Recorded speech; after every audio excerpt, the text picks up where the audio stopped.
updating your email address on Uber is a straightforward process. Follow these steps to ensure your account information is current. Step 1. Open the Uber app. Launch the Uber app on your smartphone. Make sure you are logged into your account to access your profile settings. Step 2. Go to your profile. Tap on the menu icon, usually located in the top left corner of the screen. From the menu, select your profile or account to access your account settings.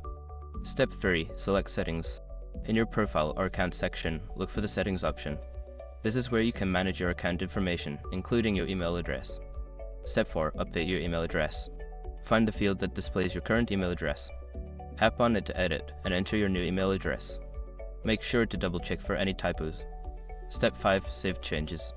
After entering your new email address, look for a Save or Update button at the bottom of the screen. Tap it to confirm your changes and ensure your new email address is saved to your account. Once you have completed these steps, your email address will be updated in your Uber account. If you encounter any issues, consider reaching out to Uber support for assistance.